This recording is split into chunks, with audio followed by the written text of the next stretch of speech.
군대 다녀와서 23살쯤 되었나?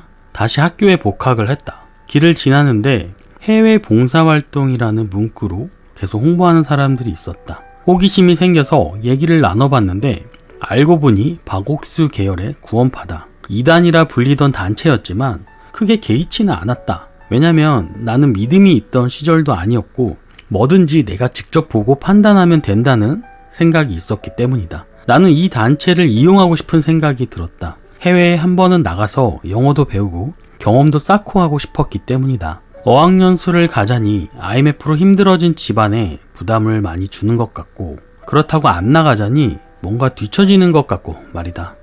그래서 대학교 3학년 때 믿음도 없는데 해외 선교를 나가겠다고 마음에 결심을 했다. 그리고 수많은 나라 중에서 아프리카에 있는 나이지리아를 선택했다. 아프리카에 다녀온 사람들이 영어를 잘 배워오는 것도 있었고 이때가 아니면 언제 아프리카에 가보겠냐 하는 마음이었다. 대학생이라 스펙을 쌓는데도 아프리카 해외 선교 봉사활동? 이라는 타이틀은 정말 많은 도움이 될 것 같다는 생각도 있었다. 그래서 구원파에서 진행하는 행사에 참여를 적극적으로 했고 3학년이 끝나고 바로 나이지리아에 갈 수 있었다. 교육을 받을 때 초신자들을 위해 야후슈아님의 죄사함에 대해 가르쳐주는 시간이 있다. 이유는 모르겠지만 집에 가면 야후슈아님 관련된 것들을 인터넷으로 찾아보곤 했었다.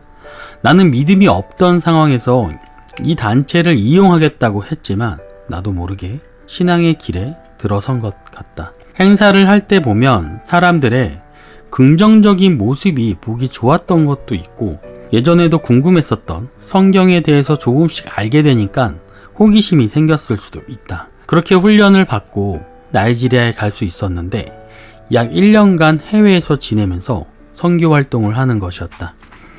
말은 봉사활동이라고 하지만 거의 90% 이상은 내 선교 활동을 하는 것 같다. 영어 울렁증이 있던 나는 원래 목표였었던 영어를 열심히 공부할 수밖에 없었다.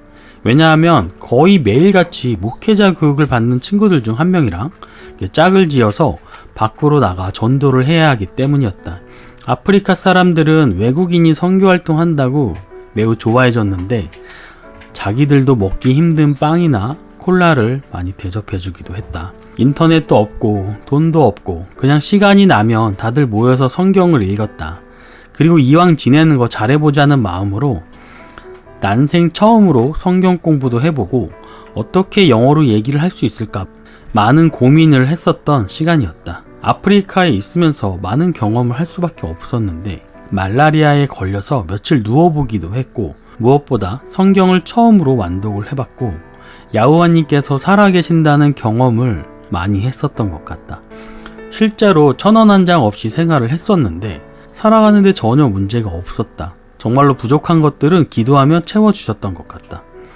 돈이 없지만 헌금을 위해서도 기도를 해봤었는데 헌금을 할 수 있었고 이동할 때도 목적지가 있으면 어떻게든 도와주는 사람을 만나서 그 목적지에 갈 수 있었다. 그렇게 1년 가까운 기간을 나이지리아에서 보낸 후 한국에 돌아오니 없던 믿음이 생겨버렸다.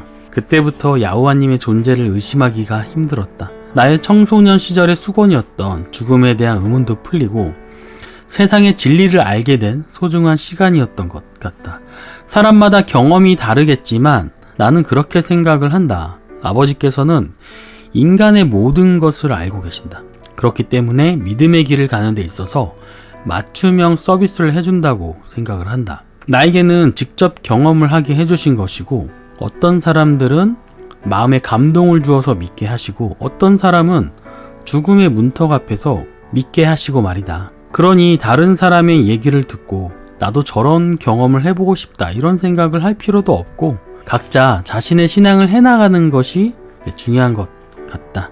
말씀에는 힘이 있어서 그 말씀을 받아들이기 시작하면 조금씩 마음의 변화를 만들어 주신다. 씨가 땅에 묻혀서 조금씩 성장해 나가듯이 말이다. 그러다 보면 언젠가 나무가 되어서 열매를 맺는 날이 오지 않을까?